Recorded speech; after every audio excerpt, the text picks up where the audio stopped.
Welcome to Sunny's Mindset Lab. Today, we have a very special guest, Sedona, the author of the Zen of Love. We're exploring the deep emotional and spiritual insights from this book and how they can transform the way we understand love, relationships, and inner peace. Thank you for having me. I'm honored to walk your listeners through the guidance in the Zen of Love and share how these principles can help them experience more love, clarity, and emotional freedom. I'm really glad you're here. This is a really transformative journey you lay out. You talk about getting to peace and clarity, not by escaping our lives, but by diving right into them. You say the messiness is actually the key. That's right. The book is really meant to be a bridge between, that state of awakened consciousness where you feel that unity and the day-to-day experience most of us have. Which is separation. Exactly. Separation, fear, suffering. We want to show you that your relationships, all the messy parts of your life, they aren't obstacles to awakening. They are the path. They are the key. Okay, let's unpack that right away, because that is a radical idea. You don't start with, say, communication tips. You start with the foundation of reality itself. You propose that love isn't just a feeling, but it's the absolute foundation of everything. It is. The purpose of the entire book is to guide you to realize that truth within yourself. So what do you mean by that, the ultimate truth? Well, the ultimate truth is actually deceptively simple. It's that love is the only thing that's real. The only thing. The only thing that is true. Everything else, every feeling of fear, every sense of being separate or limited is, by definition, an illusion. And that illusion is the root cause of all our suffering. So when we feel that pain, that separation, we're just caught in the illusion. You've forgotten the core truth. But here's the beautiful part of the teaching. The very pain, the suffering that comes from that forgetting. It becomes the map. It's the compass pointing you back home. The suffering isn't a punishment. Not at all. It's the ultimate reminder that you've just, temporarily forgotten who you really are. We use the word love for everything, though. I love pizza, I love my partner, I love this song. How do we distinguish between that kind of conditional human love and this divine ultimate love you're talking about? That is the crucial distinction. Yeah. The real divine love that is the foundation of reality. It's unchanging. It's limitless, infinite, eternal. It can't be lost. It can't fade. But our love in relationships often does. It feels very conditional. It does. And the reason it appears that way is because we confuse the temporary experience of love with the infinite source of love. We mistake the reflection in the water for the sun in the sky. Oh, okay. So when you realize that love isn't something you get from someone else, but it is your true self, the whole idea of separation starts to end. The love inside you is the same love that makes up everyone else. And that feeling of wholeness, no romantic high, no amount of money can ever come close to it. For someone listening right now, though, who's maybe struggling in a relationship or just feeling really alone, that can sound very abstract. How do we find that boundless truth in our very limited day-to-day lives? You look for the pointers. You have to. Think about those moments where you feel that undeniable tug on your heartstrings. Boy. It could be looking into a baby's eyes, or, a moment in a movie that just moves you to tears. Or maybe that very first deep kiss with someone you adore. I think we all know that feeling. That sensation, that wave of warmth and peace, that isn't just a chemical reaction in your brain. That right there, that is the closest the human experience gets to God. That feeling is proof that you have never, not for a single second, been unenlightened. You just forgot. You just forgot. You forgot that love is as present and reliable as the air you breathe, and you thought it was this precious thing that came from outside of you. So if someone is stuck in that suffering, what's the immediate practical thing they can do? The only way to address any difficulty is to consciously remember this foundational truth. Just for a moment, remember that you are love, and love is all there is. We always try to fix things externally, change the partner, change the job. Right, the geographic cure. Yes. But the real healing only happens when you return to that unchanging foundation inside. The suffering is there for a reason. Its intensity forces you to stop looking outside and point the flashlight back home. So if the external world is just mirroring our internal state, then it seems like the first step has to be fixing that relationship with ourselves. You call this the mirror principle. Exactly. Your external relationships are simply reflections. So the question becomes, how do you check in on that inner relationship? And that leads to the core practice in the book, the mirror exercise. Yes. It's designed for maximum exposure and clarity. You just stand in front of a mirror, you look deeply into your own eyes, and you repeat the phrase, I love you. You also suggest doing it nude. If possible, yes, because the body holds so many of our deepest judgments. And if you do this sincerely, you will very quickly experience something quite different from bliss. And that's where the resistance comes up, the yucky thoughts, as you call them. Precisely. The moment you offer yourself unconditional love, that inner critic just wakes up and goes on the attack. You start to see all the hidden judgments. Like what? I'm not good enough. If only I had a better body. I'm too old. I'm too fat. I don't deserve love. These are the conditions you place on yourself, and they are the root cause of every relationship problem out there. What you don't love in yourself, you project onto your partner. Can you give us an example of how fast that inner critic works? Yeah. Because I think it happens so quickly we don't even notice it. Think about dropping a glass on the floor. It shatters. What's the very first thought? It's almost never, oh, an accident. Idiot. You're so clumsy. Exactly, clumsy. You always do this. It's immediate condemnation. And that voice, that low-grade hum of judgment, is running all day long. That voice which we get from our parents, our teachers, our culture, that is your inner abuser. So how do we stop it? It feels so real. The conditioning is so deep. You can't just decide to stop believing it. You don't try to silence it. You just recognize it for what it is. It's just a set of conditions placed on love. It's an if only. I'll love you if only you were thinner or richer. Exactly. And we think we have to satisfy that voice to earn love. But you can't. It's a bottomless pit. Unconditional love means loving yourself without any conditions. If you can just watch those critical thoughts for a moment and let them fade without grabbing onto them, what's left behind is pure love. That's your default state. So it's about shifting our identification, moving away from this limited, conditioned person Yeah. to something much bigger. You call it God or Zen or universal consciousness. Yes, and the first step is to establish that, whatever you call it, God, consciousness, it is unconditional love. It has no conditions about who deserves it. And the key to understanding thoughts is this. They only have power when you believe them. When you give them your attention. Right. If you stop paying attention to those critical thoughts, even for just a few seconds, you feel this profound freedom because you've withdrawn the energy that was keeping them alive. I want to ask about those terms you use. God, Zen, universal consciousness. Are they just different words for the same thing? In this context, yes. They're all pointers to the same unlimited, undefined reality. God often points to the loving creator aspect. Zen is more about the immediate, direct experience of reality. Universal consciousness emphasizes the unified field of awareness we're all part of. So the name doesn't matter. The names are just placeholders. The direct experience is what matters. The experience that you are this loving awareness, not the thoughts and feelings passing through it. You have this amazing physical exercise in the book to demonstrate this. The Tai Chi Master exercise. It's a fantastic way to feel the shift. So you stand with a friend and you have them push on your chest. The first time, you resist with your muscles. You tense up, you fight back. And what happens? You're easily pushed over. You're weak. Unstable and weak. Now, the second time, you don't use your muscles. You just change your thought. You imagine your legs are the trunk of a giant oak tree with roots going deep into the center of the earth. You just hold that thought and have your friend push again.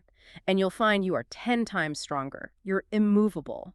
Your physical reality shifts just because you changed your thought about who you are. Which proves that we are so much more than this limited person who struggles. Infinitely more. So for the listener who wants to try this right now, what's the first step? How do they experience this freedom today? Start with the 10-second enlightenment exercise. It's incredibly simple and effective.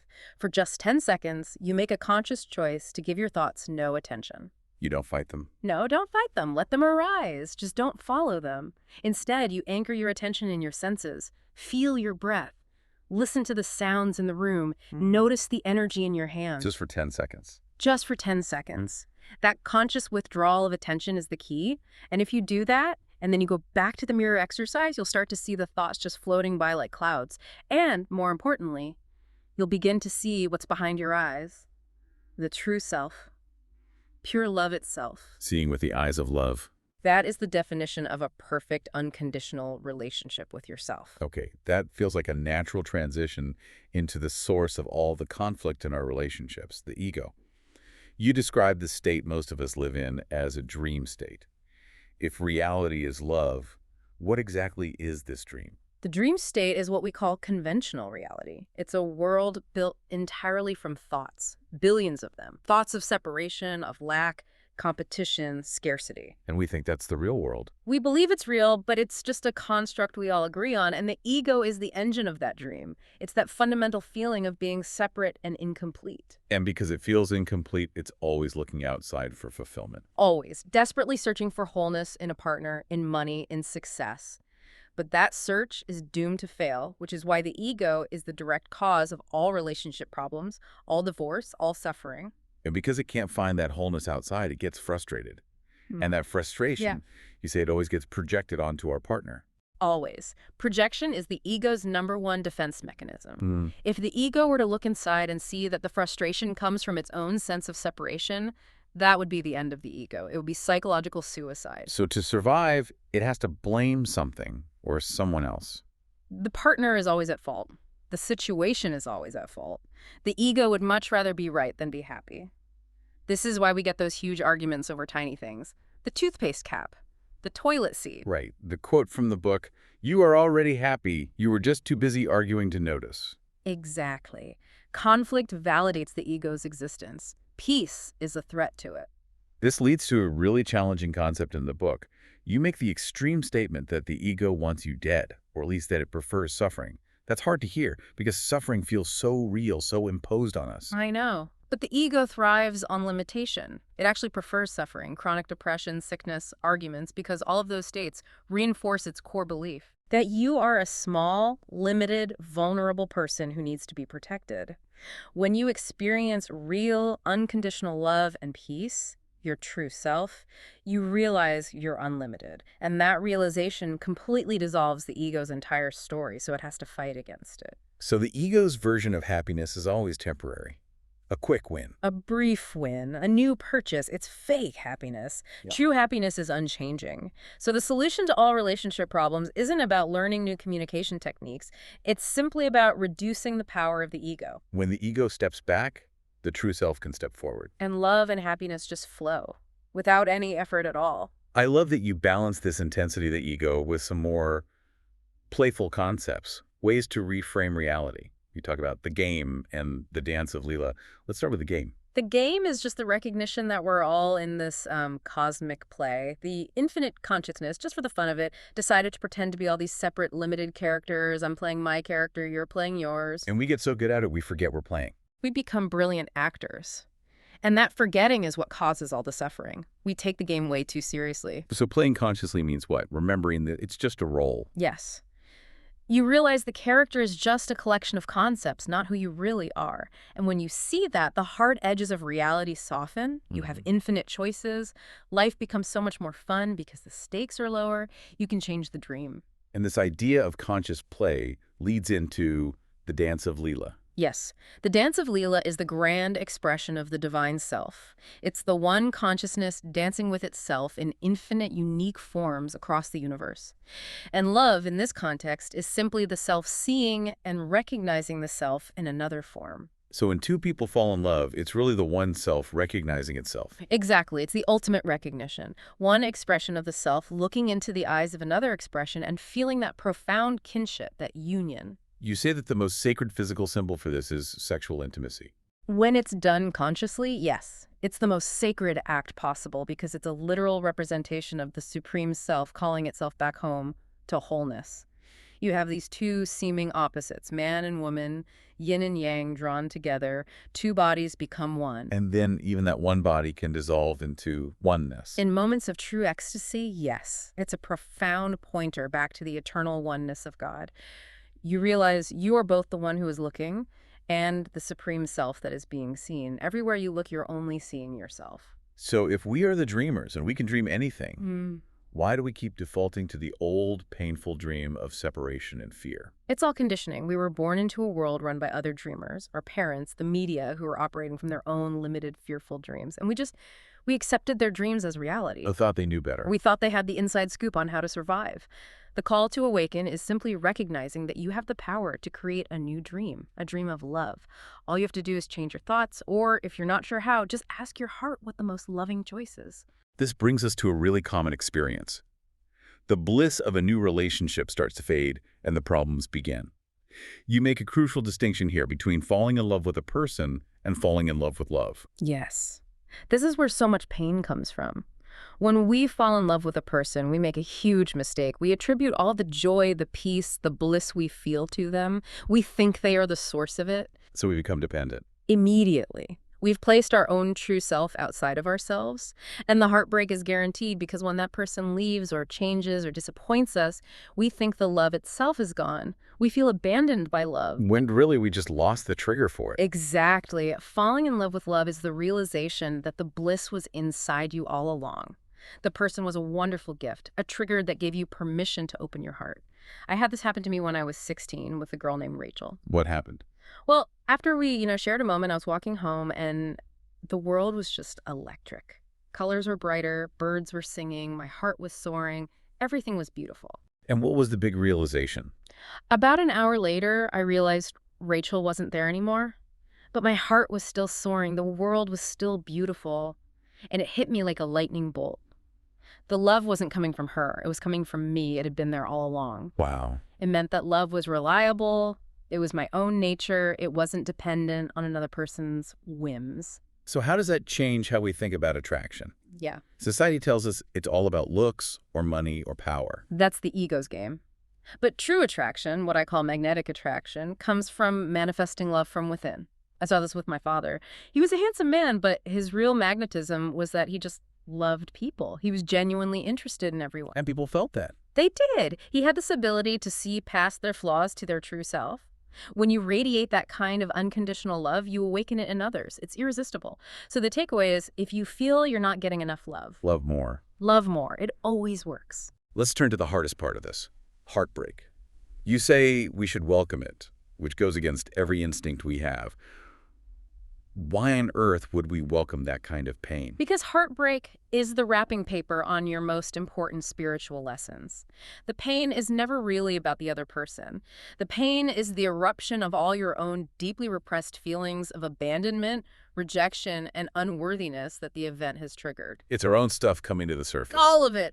The core lesson is that any betrayal by someone else is always, at its root, a betrayal of yourself. It's a violent, necessary shattering of the belief in the separate self. You shared 2 stories of betrayal that taught you this. The first was when you were very young with Ginny. Yes, I was 6 years old. She was my best friend, my first love. Yeah. And to look cool in front of my friends at school who, hated girls, I publicly pushed her away. I pretended I didn't know her. You chose fear over love. I did. And it broke her heart. But the devastating realization was that I had broken my own. I betrayed myself. The lesson was clear. Breaking another's heart is breaking your own because you were never separate to begin with. The second story, the air mattress incident, sounds much more intense. It was a trigger for a major awakening. It was. It was a traumatic betrayal in an adult relationship that it shattered my whole spiritual identity. The pain was so intense, it triggered this massive flood of every feeling of abandonment I had ever repressed. Going all the way back. All the way back to infancy, the crib, even the womb. For 2 days, I just drowned in it. The pain was so severe, it literally cracked the wall of my ego. And what came through that crack? On the 3rd day, after the pain subsided, this revelation just hit me. I saw with total clarity that the separate person I thought I was, the me who could be abandoned, had never existed. It was an illusion. So if there was no separate person? Then abandonment was impossible. My partner, her friend, they weren't separate from me.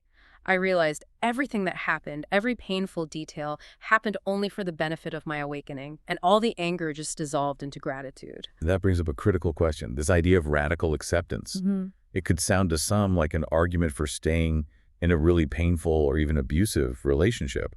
How does the mirror principle apply there? That's a crucial distinction. Radical acceptance never means you should passively stay in a destructive situation.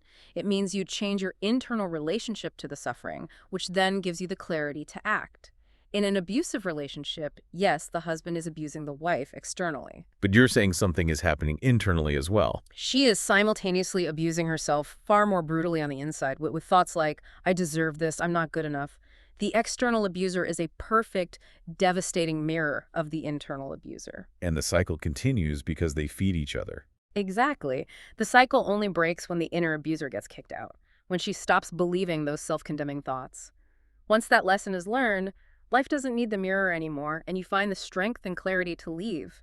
Clinging to a loveless marriage after the lesson is learned is just tragic. Okay, let's move toward the ultimate goal here. beyond the relationship work, to the realization of our true identity as spirit. Yeah. What is that state of awakening or enlightenment, really? Awakening is simply the irreversible realization that you are pure spirit. You're not your body, you're not your mind, you're not your personality. You realize you are unlimited, omnipresent. You realize the body is just a communication vehicle, a temporary spacesuit for this dream. This is what Socrates meant by know thyself. He meant know this vast, undefined true self. And the beautiful part is, this self takes zero effort to love because it is love. We grieve so much over the body when a loved one dies. Hmm. Use the rose analogy to explain the difference between the body and the spirit. Right. Think of your body like the blossom of a rose. It blooms for a while, then the petals fall. And we see that and feel immense sadness and loss. We're grieving the limitation. But that's not the whole story. No. The essence of the rose, the life force, the potential that remains, it's there in the dead of winter, waiting. That essence is love. It cannot die. Our loved ones were here before the body, and they are here after the body is gone. The sadness dissolves when you stop grieving the blossom and remember the eternal essence. You were lucky enough to know someone who lived this, the silent saint, Sarah Joy Nagel. She was a profound teacher because she had no ego. She had no identification with her body. She just was. She radiated pure joy and love, even as her body was dying. Her whole presence was the teaching. She would just say, There is just love. That's all there is. that's all there is. She saw only love in every person, every circumstance. Her dying wasn't a tragedy. It was just another way for her to communicate that truth. To bring this idea of radical acceptance home, can you share that Zen story about the crane and the frog? It's so powerful. It's the perfect summation. Two monks are sitting by a pond. It's peaceful. Suddenly, a huge crane swoops down and violently tears a frog to pieces. The younger monk is horrified. His peace is shattered. He asks the elder, Sensei, why? Why does this terrible, cruel thing have to happen? And what does the elder monk say? He replies with total calm, it is all for your benefit. It shows that absolute acceptance. Everything that happens, the beauty, the trauma, it's all for our learning. Traumatic events especially are designed to force us to question the dream in the most intense way possible. That acceptance is the foundation for the final practices you share. You say love is the only real medicine. How does loving our pain, physical or emotional, actually help? Our default is resistance. If your head hurts, you fight it, you condemn it. But resistance is what makes illusions feel real. Loving it means giving it your total, gentle, accepting presence. So you just watch the pain without judging. You watch it, and since love is the ultimate truth, and it's non-resistant, you'll find the pain, which is just an illusion sustained by your belief, will start to dissolve into that truth. What's a simple daily way to stay in that state of acceptance? The simplest, most powerful tool is to just smile. You don't need a reason. Joy and love are your basic nature. We get in the habit of covering it up, walking around with a face that reflects stress. So a conscious smile reverses that habit of resistance. It's a physical choice to stop resisting what is. It leads you right back to your natural state of happiness. And finally, you challenge us to expand our circle of love until there are no boundaries at all. The circle expansion practice. Who do we need to invite into that circle? Absolutely everyone, without exception. It means your favorite teacher, your guru, but it also means Hitler. It means the person who cut you off in traffic, the neighbor who ran over your dog. Why? That's the hardest thing to do. Because as long as one single being is left outside your circle of love, your circle is incomplete. And so are you. Forgiveness is just the process of removing those boundaries. Eventually, the circle itself dissolves, and there's only the infinite experience of the one. You also say that those first ecstatic moments with a new love are a pointer, a doorway home. Yes. That intense feeling where the world disappears. That's a powerful pointer to the deeper, permanent ecstasy of the true self, which you find in the spiritual heart. The initial rush is just a beautiful taste of the bliss that is your true nature, waiting for you to recognize it. I'm struck by the core conflict that drives all this learning. The tension between love and fear. Fear exists only to protect the imagined boundaries of the separate self, which, as we've discussed, is the root of all suffering. If true love is the absolute dissolution of that separation, what happens when you momentarily dissolve those boundaries and simply be? What is the practical feeling of that true self being expressed? When you let go of the effort, and it is an immense, constant effort to maintain a specific identity, you realize that being who you really are takes no effort at all. You feel an immense, unburdened relaxation. And crucially, you feel profoundly good, happy, and peaceful for no reason whatsoever. This is the experience of real peace, real happiness, and what love truly feels like when it is unconditioned. It is everything the separate person searched for through struggle, through achievement, and through conditional love, but it was right here all along, simply waiting for you to stop protecting the illusion of separation with fear. That is a powerful framework for transformation. Thank you for sharing these beautiful and profound insights from the Zen of Love. This deep dive has given our listener the map to understand and experience love in a much deeper, more transformative way. It was my sincere pleasure. I hope these teachings guide you toward peace, clarity, and the realization of true, unconditional love. This has been the deep dive. Thank you for joining us. We'll see you in the next one.